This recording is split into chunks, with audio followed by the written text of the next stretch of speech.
Hi there, guys. So I'm back with another vlog on here today, and I just finished work. So I didn't really plan on making this vlog, but here I am. I'm back into where I started all my social anxiety exposures. I'm in McDonald's, and it isn't really too full. It's just quite a number of people, a handful of people. Anyways, I wanted to discuss some few things on here today. So, like I said, I haven't got anything in mind, so I'm just going to be free flowing. So, when it comes to number one, my emotions, whenever I feel either happy, excited, or anything, I now tend to sit with those sort of feelings. And before, I'll be avoiding those feelings, even when it's just complete excitement, happiness. Always thought that if I was to get happy after a few minutes or so, I could feel sad. So I'd prepare myself and embrace myself for the worst to happen. It's a mechanism that I realized is from anxiety and just straight up overthinking. And as I get used to the social engagement system, like they say, once you're tapped into the social engagement system, like most of the people out there, I think 90% of the people or 95% of the people are tapped into their social engagement system. It makes it easier for them to, number one, take in different people's emotions, what they're saying, their emotions, how they're feeling, and just being in tune with themselves on that side. That makes it easier for people to connect, and it makes each conversation more fruitful and more like a real life situation. Now, the person that I was before, so alhamdulillah, I'm coming out of it now. I was a person where when I have conversation with people, I would hurry up. I wouldn't be able to wait and stay patient for what it is that they're saying, and I would feel like there's something wrong with me. But I didn't know that it's because I wasn't in the social engagement system. I was more in the fight, flight response system. So everything was more prioritized for me to run away or fight. So inside my body, I wouldn't let my mind sponge in the emotions that were coming from XYZ or any other person with me. And emotions that bubbled up with me as well, I would avoid them. And if I was to process them, I would process it in a negative way. And this also comes from a safety mechanism. If you think about it, everything at that moment in time is to, get away from push. So it's not like I'm trying to embrace and just enjoy myself and the moment that I'm in. So that is something, and the reason why I say this whole topic with emotions and stuff is, with my entire life actually, I've spoken to a number of different girls, and they of course make me feel different, each and one of them. But then I realized the pattern. Like the first time that I took a girl serious was around 2017. Like before that, I wouldn't I didn't know the meaning of love. I'm not saying that I know the meaning of love, 2017 we fell in love. Not in that sense, no.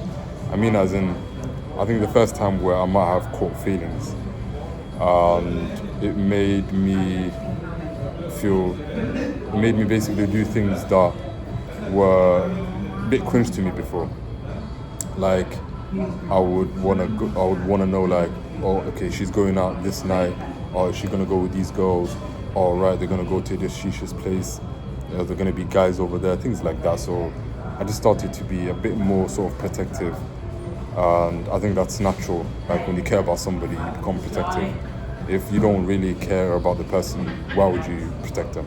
So anyways, when that happened, it sort of felt as if I was expecting a lot from the whole relationship, and it didn't last long.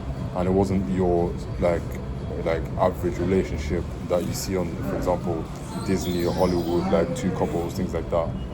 It was just the childish version. And what happened was, I became very indulged in the feelings that I was getting. So I was also depersonalized at this time. But because something new was happening here that made me feel safe and loved, I sort of didn't expect anything to take the left turn, because I already planned out the future with her. But it didn't really play out that way. I got my heart broken, if you want to say that. And when that happened, I, of course, heard different things about her, and it wasn't pleasant. So it's basically like, for example, like cheating, things like that. But when you hear that somebody's past is a bit different to what you imagine to the girl that you're with, or the woman that you're with, or any partner that you're with, when you realize that their past isn't exactly what they made it out to be, you start to doubt them completely as a person, and the whole world just completely crumbles on you. So that's exactly what happened.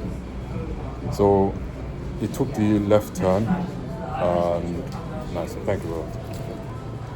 So he took the left turn, and what happened was, the story that I heard was basically my protective side being crumbled. So she went out, and I found out, like, from other people, right, do you know so-and-so, this is that? And after I heard the story, another story, it just completely broke me.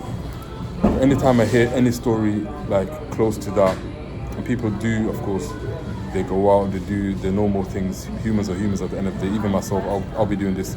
Any other guy, girl out there, they'll be doing this, But because I have such a sad or scary story to do with this, so the relations with, a person doing whatever they want.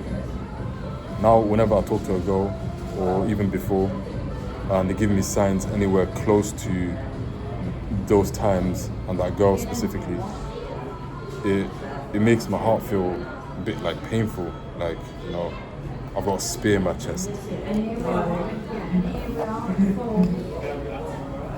And it sucks, because I get it, at this time I wasn't healed, so maybe I was taking things out of context, and maybe, I wasn't ready for a relationship at that time. But anyways, that happened, and the girls after that, like I said, it sort of went left, it went sour, and I realized then, like, I need healing. Like, I need to know there's people out there that, of course, are normal people, and even if they do things that I don't like, it's not the end of the world, Humans are humans, you can't control nobody. But what you can control is how you perceive things, and how you sit with them, how you sort of bounce back, maybe, recuperate with the other person. So that is something I need to work on. And another thing that I want to talk about is vocalizing your feelings, and also being able to be heard. So the issue I had at the start of this whole journey, like even coming to McDonald's here, doing the exposures throughout, you have to, number one, be able to do what you want to do, and number two, not be afraid of people hearing you. So right now, as I said, as I'm sat here at McDonald's, there isn't too many people here, and at the same time, there's a slight sort of consciousness of what it is that I'm saying. I realize that this isn't like the comfortable topic for people to be around, and it's like I'm shy for people to hear exactly what it is that I'm saying. Sometimes I even use filler words when people come by as I'm filming and recording here. But I need to, again, get used to that, realize that everybody has issues, their own different type of issues, not the similar issues. There are people with the similar issues, but just be proud of who you are, And I picked this up from Julian. His saying is, you have a card in this world, and that card is you. So you go around being proud and showing that card to people, like, this is me, this is my straw, look, this is my straw. Or yours is like that, yours is like that. You don't like mine, cool. I don't have to hate theirs, you don't have to like mine, this is you. If that, sort of explanation makes sense. So you show your card, and however awkward or mental challenged or whatever sort of word sort of comes there, then be proud, do the work, whatever work you can do on yourself. But if whatever it is that you're dealing with, number one, is something you can't rid of, and I'm not referring to my case, but anybody else out there, then show the people this is you. You know, we're here to embrace others' differences and to be comfortable with who we are. So never be somebody else. So this is something I'm literally teaching myself, along with the emotions and everything else. And that's exactly why I came out here literally 15 minutes after work ended. So I literally just logged out, walked out the house, I came here, local McDonald's, and I wanted to sort of vocalize how I'm feeling and what I've realized from talking to different girls, and also having your mindset right before you walk into a relationship, and knowing exactly where you find these girls or guys from also matters, by the way. So if you meet them on social media, you know, a million other people could have met them there, number one. And this is a platform where it's exposed to millions out there in the world. So if you go to a club, for example, you meet a girl in a club, don't be surprised when that happens. If you meet a girl in a mosque, and just those small differences, you know, they make up for a lot later on in the relationship, and also the way people act and so forth. So yeah, I know my thoughts and my mouth connection isn't still too clear over here, but I am trying my best here.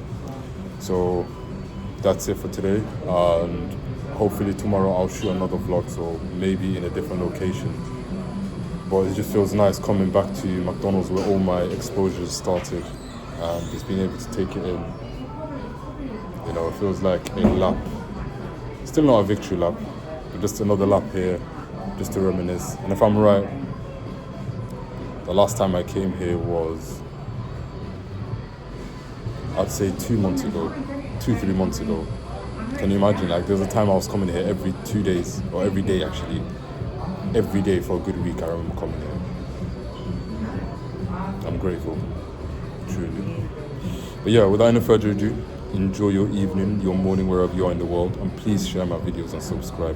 I need to get my viewers up, and I need to, of course, engage with a larger population audience and get feedback and try to work with a few people if I can as well.